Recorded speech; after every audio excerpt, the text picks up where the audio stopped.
नमस्कार साथियों, Ayush competition classes में आप सबका स्वागत है। आज तारीख है 26/9/2021 और आज का हमारा टॉपिक है ब्रिटिश शासन का भारतीय अर्थव्यवस्था पर प्रभाव। हम कुछ शब्द देख लेते हैं। इसमें एक शब्द आता है उपनिवेशवाद। उपनिवेशवाद का अर्थ होता है कि एक विदेशी क्षेत्र पर प्रत्यक्ष शासन द्वारा हर प्रकार का लाभ कमाना। तो उस समय भारत ब्रिटेन का एक उपनिवेश था और यहाँ से जो ब्रिटिश क्या कहते हैं ईस्ट इंडिया कंपनी के माध्यम से और बाद में डायरेक्टली वो यहाँ से भारत से लाभ कमाने लगी। रजनी पामदत्त की किताब आज का भारत में इस औपनिवेशिक शासन का जो लूट हुई थी उसका वर्णन किया गया है। साथ ही एक और फेमस किताब है वेल्थ ऑफ नेशन। ये किताब एडम स्मिथ की है। इसमें भी औपनिवेशिक भारत का वर्णन किया गया है और इस टाइम पीरियड को परसिवल स्पेयर के द्वारा खुली और बेशर्म लूट का काल कहा है, जिसको आज हम पढ़ने वाले हैं। कार्ल मार्क्स का भी स्टेटमेंट है कि भारत में जो ब्रिटिश आर्थिक नीति है वह घिनौनी है। के.एम. पर्निकर ने इस टाइम पीरियड को डाकू राज यानी ब्रिटिश ईस्ट इंडिया कंपनी के भारत में शासन को डाकू राज कहा है। इसकी जानकारी के लिए एक अन्य फेमस किताब का नाम है इकोनॉमिक हिस्ट्री ऑफ इंडिया, जो कि रजनी पाम दत्त की है। तो जिस टाइम पीरियड की हम बात कर रहे हैं ये उपनिवेशवाद की, या इसको हम अगर विस्तार से पढ़ना चाहें तो सर्वप्रथम कार्ल मार्क्स ने इसे 3 चरणों में बांटा है। ये जो भारत में ब्रिटिश आर्थिक साम्राज्य का प्रभाव है, या ये ब्रिटिश ईस्ट इंडिया कंपनी और ब्रिटिश के द्वारा क्राउन के द्वारा जो आर्थिक शोषण किया गया, इसे 3 चरणों में बांटा गया है। पहला है वाणिज्यिक पूंजीवाद का चरण, जो कि सन 1757 से 1813 तक चलता है। दूसरा है औद्योगिक पूंजीवाद का चरण, जिसका टाइम पीरियड है 1813 से 1587। और तीसरा है वित्तीय पूंजीवाद का चरण 1858 से 1947 तक। तो हम देखते हैं प्रथम अवस्था यानी वाणिज्यिक पूंजीवाद, जो कि प्लासी के युद्ध के तुरंत बाद शुरू हो गई थी। इस प्रथम अवस्था में ब्रिटिश ईस्ट इंडिया कंपनी का उद्देश्य था भारत के साथ व्यापार पर एकाधिकार स्थापित करना। तो यहाँ 1757 में प्लासी, 1759 में वेदरा और 1760 में वंडीवाश की लड़ाई के बाद और उसके बाद बक्सर 1764, ये 4 प्रमुख युद्ध हैं और यहाँ पर ईस्ट इंडिया कंपनी का सामना करने वाली कोई भी शक्ति नहीं बची। मराठे भी सन 1761 में पानीपत के तृतीय युद्ध में पराजित होकर कमजोर हो गए हैं। तो प्रथम अवस्था में ब्रिटिश ईस्ट इंडिया कंपनी का उद्देश्य था भारत के साथ व्यापार पर एकाधिकार स्थापित करना। तो उसको भारतीय जो व्यापारी थे उन सबको भी अपने रास्ते से हटाना था। दूसरा, जो यूरोपीय कंपनियां थी उनका भी दमन करना था। दूसरा है भारत की सत्ता पर अपना नियंत्रण स्थापित कर अधिक से अधिक राजस्व को एकत्र करना। इसके लिए वह अधिक से अधिक भारतीय भूभाग को जीतने का इरादा रखने लगे। रॉबर्ट क्लाइव के द्वारा लगान वसूल करने का अधिकार वार्षिक नीलामी में सबसे ऊंची बोली लगाने वाले को दिया गया। इसके कारण किसानों का शोषण बढ़ा। तो दूसरा है औद्योगिक पूंजीवाद 1813 से 1857 तक। 1813 के अधिनियम में ईस्ट इंडिया कंपनी का भारत में व्यापार करने का एकाधिकार समाप्त कर दिया गया। साथ ही इस चरण में खाद्यान्नों के स्थान पर किसानों को व्यापारिक फसलों को उगाने के लिए विवश किया गया। तो इसका परिणाम यह रहा कि देश में अनाज की कमी हो गई और खाद्यान्नों के मूल्यों में बहुत ज़्यादा वृद्धि हुई। देश में जगह जगह अकाल पड़ने लगे। भारत से कच्चे माल के निर्यात में वृद्धि हुई और ब्रिटेन से निर्मित माल के आयात में वृद्धि हुई। यहाँ एक टर्म आता है इंपीरियल प्रेफरेंस। इसका अर्थ है कि भारत में ब्रिटिश आयातों पर दी गई रियायतों के लिए। तो ब्रिटेन से जो सामान भारत आता था उस पर टैक्स वगैरह पर छूट दी जाती थी, जिससे वह सामान सस्ता हो जाए और भारतीय बाजारों में आसानी से बिक जाए। इस चरण में भारतीय वस्त्र उद्योग को भी बहुत ज़्यादा नुकसान पड़ा। इसके लिए कार्ल मार्क्स का एक स्टेटमेंट फेमस है कि यह अंग्रेज घुसपैठिया था जिसने भारतीय खड्डी और चरखे को तोड़ दिया। पहले इंग्लैंड में भारतीय सूती माल को यूरोपीय मंडी से बाहर कर दिया और फिर भारत में जो सूती माल की मांग थी उसमें सूती माल की बाढ़ ला दी। तो इसे हम मुख्य परीक्षा वाली वीडियो में देखेंगे। अभी हम केवल प्रारंभिक परीक्षा के दृष्टिकोण से इम्पोर्टेंट फैक्ट देखते हैं। इस चरण में भारत के अंतिम समय में भारत में रेलवे के विकास को भी बल दिया गया। लॉर्ड बेंटिंग की सरकार ने इस द्वितीय चरण के विषय में या भारत में जो ब्रिटिश आर्थिक नीति है उसके विषय में स्वयं लिखा है कि इस दुर्दशा का व्यापार के इतिहास में कोई जोड़ नहीं। भारतीय बुनकरों की हड्डियां भारत के मैदान में बिखरी पड़ी हैं। तीसरा और अंतिम चरण है वित्तीय पूंजीवाद का चरण, जो कि सन 1858 से 1947 तक माना जाता है। 1757 के विद्रोह के बाद 1 नवंबर सन 1858 को लॉर्ड कैनिंग के द्वारा महारानी की उद्घोषणा को इलाहाबाद में पढ़ा गया था।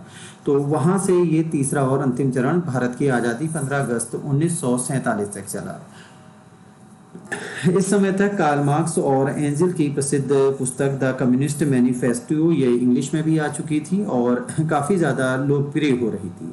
इस तीसरे चरण में भारत में परंपरागत हस्तशिल्प का पतन अंग्रेजों या ब्रिटिश आर्थिक नीति के द्वारा जानबूझकर किया गया।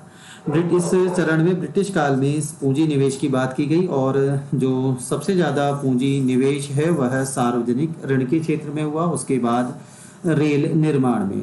इस चीज को गारंटी प्रणाली कहा गया, अर्थात 5% लाभ की गारंटी दी गई और कहा गया कि अगर 5% का लाभ नहीं होगा तो जो भी नुकसान है उस नुकसान की भरपाई स्वयं सरकार करेगी। और अगर प्रॉफिट 5% से ज्यादा रहा, माना प्रॉफिट रहा 8%, तो इस 3% का आधा, ठीक। तो यदि 5% से अधिक लाभ रहा तो अतिरिक्त लाभ में से आधे की भागीदारी पूंजी निवेश करने वाले को दी जाएगी। लेकिन यहाँ पर सूती मिलों और इस्पात में पूंजी निवेश नहीं किया गया क्योंकि अंग्रेज अपने देश के साथ स्पर्धा नहीं करना चाहते थे। भारत में रेलवे का विकास काफ़ी ज़्यादा बढ़ गया। भारत में रेलवे का विकास भारत की प्रगति, जो इसका कारण है वो भारत की प्रगति नहीं था बल्कि निम्न था। पहला है, भारत में ये जो कच्चा माल है इसे देश के अंदर से, देश के विभिन्न भागों से बंदरगाह समुद्र तटों तक ले जाना, साथ ही सेना को दूर दराज तक ले जाना ताकि ईस्ट इंडिया कंपनी या जो ब्रिटिश क्राउन के खिलाफ जो विद्रोह हो रहे हैं उसे सरलता से दबाया जा सके। अगर भारत में पहली रेल की बात करें तो यह लॉर्ड डलहौजी के समय में चली थी, लेकिन रेलवे का जो सबसे ज़्यादा विस्तार हुआ है वह लॉर्ड कर्जन के समय में हुआ। 1860 के बाद पूंजी निवेश की बात करें तो यह सबसे ज़्यादा सार्वजनिक ऋण यानी सरकार को ऋण और रेलवे में हुआ। अन्य इन्वेस्टमेंट जो हुए हैं वो सिंचाई, चाय, कॉफ़ी और रबड़ के बागान, कोयला खाने, जूट मिल, जहाजरानी और बैंकिंग आदि में हुआ। इस समय एक और नई प्रथा देखने को मिली जिसे हम दद्दी प्रथा के रूप में जानते हैं। यहाँ पर ब्रिटिश व्यापारियों के द्वारा जुलाहों को पेशगी के रूप में दिए जाते और उनके एक बॉन्ड बना लिया जाता। उस शर्तनामा या बॉन्ड में लिखा होता था कि वे बुनकर एक निश्चित तिथि और निश्चित मात्रा में निश्चित मूल्य पर कंपनी को कपड़ा देंगे। इस चरण में हस्तशिल्प का बहुत ज़्यादा विनाश हुआ और जो भारतीय बुनकर हैं वह भूखे मरने लगे। भू राजस्व व्यवस्था। बक्सर के युद्ध के बाद लॉर्ड रॉबर्ट क्लाइव के द्वारा इलाहाबाद की 2 संधि की गई, एक 12 अगस्त सन 1965 को और दूसरी 16 अगस्त 1965 को। मुगल बादशाह के साथ एक संधि हो रही है और दूसरी अवध के नवाब के साथ, जो कि हम पहले वीडियो में देख चुके हैं। और उसके बाद बंगाल में द्वैध शासन शुरू किया गया, अर्थात निजामत और दीवानी 2 चीज़ें शुरू की गई और राजस्व वसूल करने के लिए मोहम्मद शिताब राय और रजा खां 2 व्यक्तियों को नियुक्त किया गया। तो भू राजस्व व्यवस्था में क्लाइव यहाँ पर बंगाल में द्वैध शासन का प्रारंभ कर रहे हैं। साथ ही रॉबर्ट क्लाइव के द्वारा लगान वसूल करने का जो अधिकार है वह वार्षिक नीलामी में जो भी व्यक्ति सबसे ऊंची बोली लगाता उसको दिया गया। इस कारण किसानों का शोषण बहुत ज़्यादा बढ़ा और साथ ही दूरवासी जमींदारों का आगमन हुआ। वॉरेन हेस्टिंग जब भारत के बंगाल के गवर्नर बन के आए तो इनके द्वारा सन 1772 में बंगाल में इस द्वैध शासन को समाप्त कर दिया गया और लगान वसूल करने के लिए एक नया सिस्टम शुरू किया गया जिसे फार्मिंग सिस्टम या इजारेदारी के नाम से जाना जाता है। इस फार्मिंग सिस्टम या इजारेदारी में क्या होता था, इसमें कंपनी किसी क्षेत्र या जिले के भू क्षेत्र से राजस्व की वसूली उसे सौंपती थी जो सबसे अधिक बोली लगाता था। सन 1770 में बंगाल में अकाल पड़ने और वहां की लगभग इस अकाल में वहां की 1/3 जनता की मृत्यु हो गई। उसके बावजूद कंपनी की राजस्व या लगान वसूली में कोई भी प्रभाव नहीं पड़ा, बल्कि यह बढ़ा ही। सन 1777 में इसके बाद ईस्ट इंडिया कंपनी के द्वारा सालाना बंदोबस्त की शुरुआत की गई। स्थायी बंदोबस्त या इस्तमरारी बंदोबस्त, इसके प्रवर्तक हैं सर जॉन शोर और जेम्स ग्रांट। तो ये कॉन्सेप्ट जो लाए हैं जॉन शोर और जेम्स ग्रांट लाए हैं। उस समय गवर्नर जनरल भारत के जो गवर्नर थे वो थे लॉर्ड कॉर्नवालिस, और स्थायी बंदोबस्त को लॉर्ड कॉर्नवालिस के द्वारा सन 1793 में प्रारंभ किया गया। ये स्थायी बंदोबस्त की खास बात ये थी कि इसे जमींदारों के साथ लागू किया गया और भू राजस्व का निर्धारण सदा के लिए कर दिया गया। इसके उद्देश्य की बात करें तो भू राजस्व की एक निश्चित धनराशि का निर्धारण एक लंबे समय के लिए यहाँ पर कर दिया गया। स्थायी बंदोबस्त में लगान या टैक्स का 10/11 भाग सरकार का होना था और 1/11 भाग जमींदार के लिए होना था। अर्थात भू राजस्व जो है सदैव के लिए निर्धारित हो गया। लेकिन कभी इसका रिव्यू यानी पुनर्समीक्षा वगैरह नहीं हुई और धीरे धीरे इतना ज़्यादा भ्रष्टाचार बढ़ गया कि जमींदार इसका 10/11 भाग स्वयं रखने लगे और 1/11 भाग कंपनी के पास पहुंच रहा था। अगर हम स्थायी बंदोबस्त के क्षेत्र की बात करें तो यह सबसे ज़्यादा जो स्थायी बंदोबस्त है यह लागू किया गया बंगाल, बिहार, उड़ीसा, वाराणसी और गाजीपुर के क्षेत्र और उत्तरी कर्नाटक क्षेत्र में। संपूर्ण ब्रिटिश साम्राज्य के 19% भूभाग पर स्थायी बंदोबस्त को लागू किया गया। इसमें यह भी प्रावधान था कि अगर किसी जमींदार की मृत्यु हो जाए तो उसकी जो भूमि है, जमींदारी है, वह उसके उत्तराधिकारियों में उसकी चल संपत्तियों की भांति विभाजित कर दी जाएगी। यानी इस तरह से यह जो जागीर है यह पुश्तैनी बन गई। सन 1794 में सूर्यास्त का कानून लाया गया और इस सूर्यास्त के कानून में प्रावधान था कि यदि किसी निश्चित भूभाग का स्वामी यानी जमींदार पूर्व निर्धारित तिथि तक लगान यानी भू राजस्व सरकार को जमा नहीं करेगा तो उसकी जमींदारी नीलाम कर दी जाएगी और जो सबसे ज़्यादा बोली लगाएगा उसको वह जागीरदारी सौंप दी जाएगी। स्थायी बंदोबस्त के प्रभाव की बात करें तो इससे कंपनी की आय का एक निश्चित हिस्सा तय हो गया, जिस पर फसल के किसी भी कारण से फसल अकाल, सूखा, बाढ़, ओले किसी भी कारण से अगर फसल नष्ट हो रही है तो उससे कोई भी फर्क नहीं पड़ता था। अर्थात किसान को लगान देना ही है और उससे लगान वसूल करके सरकार तक पहुंचाने का कार्य जमींदार करते। साथ ही जमींदार के रूप में ईस्ट इंडिया कंपनी को एक ऐसे वर्ग का सहयोग मिला जो कंपनी के लिए लंबे समय तक निष्ठावान रहा, जो विभिन्न विद्रोह या भारत में ब्रिटिश साम्राज्य को 1947 तक टिकने में जिसने मदद की। रैयतवाड़ी बंदोबस्त, इसके प्रवर्तक पूछे जाते हैं। रैयतवाड़ी बंदोबस्त के प्रवर्तक हैं थॉमस मुनरो और कैप्टन रीड। इसमें प्रावधान था कि कृषक ही भूस्वामी माने गए, अर्थात जो बिचौलिया वर्ग था जमींदार उसको नहीं रखा गया। अर्थात इसमें किसानों के साथ व्यक्तिगत रूप से समझौता किया गया। किसान और सरकार के मध्य कोई भी बिचौला वर्ग इसमें नहीं था। साथ ही किसान आवश्यकता पड़ने पर अपनी जमीन को बेच सकते थे या आवश्यकता पड़ने पर उसे ऋण के रूप में गिरवी भी रख सकते थे। इस रैयतवाड़ी बंदोबस्त की प्रत्येक 30 वर्ष पर पुनर्समीक्षा करनी थी और इसमें उपज का 1/2 भाग लगान के रूप में निर्धारित किया गया। सबसे पहले यह दक्षिण भारत में लागू किया गया। दक्षिण भारत में तमिलनाडु के 12 महल में या मद्रास प्रेसिडेंसी में और ब्रिटिश साम्राज्य के 51% भूभाग पर रैयतवाड़ी बंदोबस्त लागू किया गया। इसके क्षेत्रों की बात करें तो यह मद्रास, बम्बई, पूर्वी बंगाल, असम और कुर्ग क्षेत्र में लागू हुआ। अन्य व्यक्ति जो रैयतवाड़ी बंदोबस्त से संबंधित हैं वो है मोर और गोल्ड स्मिथ। तो इसके उद्देश्य, प्रावधान या उद्देश्य की बात करें तो भू राजस्व की नियमित वसूली के लिए लाया गया, साथ ही रैयतों की स्थिति में सुधार के लिए।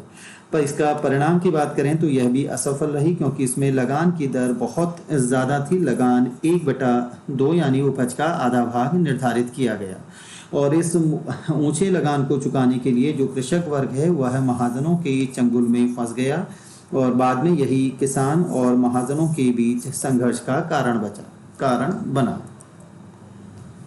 महालवाड़ी के प्रवर्तक हैं हॉल्ट मैकेंजी। अन्य व्यक्ति जो इससे संबंधित हैं वो हैं जेम्स टॉमसन और मार्टिन बर्ड के द्वारा महालवाड़ी प्रथा को उत्तर भारत में लागू किया गया, इसीलिए मार्टिन बर्ड को उत्तर भारत की भूमि कर व्यवस्था का प्रवर्तक भी कहा जाता है।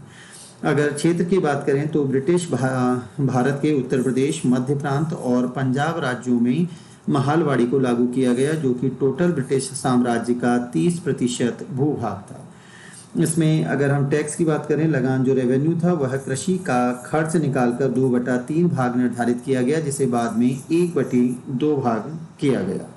इसमें भू राजस्व संपूर्ण महाल या गांव के आधार पर और महाल के समस्त कृषक भूस्वामियों के भू राजस्व का निर्धारण किया गया, यानी यहाँ पर पूरा एक जो गांव है वह गांव मिलकर भू राजस्व देगा। सरकार ने किसानों को भूमि को बेचने और भूमि गिरवी रखकर ऋण लेने का अधिकार भी दिया। यह भी असफल रहा क्योंकि इसमें लगान का निर्धारण अनुमान के आधार पर था। इसमें पहली बार मानचित्रों और पंजियों का प्रयोग किया गया महालवाड़ी में।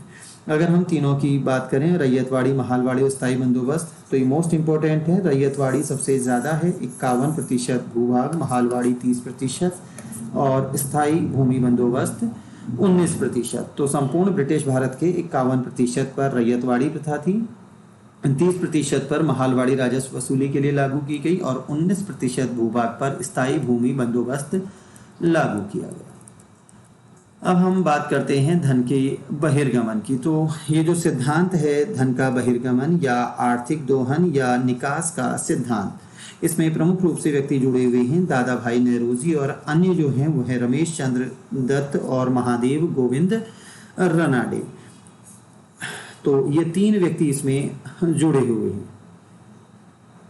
तो यहाँ गोखले के गुरु हैं, गोखले के राजनीतिक गुरु महादेव गोविंद रनाडे हैं और गोखले राजनीतिक गुरु हैं महात्मा गांधी के। तो महात्मा गांधी के गुरु गोखले, गोखले के गुरु रनाडे। तो दादा भाई नेहरूजी, रमेश चंद्र दत्त और महादेव गोविंद रनाडे, इन तीनों के द्वारा धन का बहिर्गमन, आर्थिक दोहन का सिद्धांत या निकास का सिद्धांत दिया गया।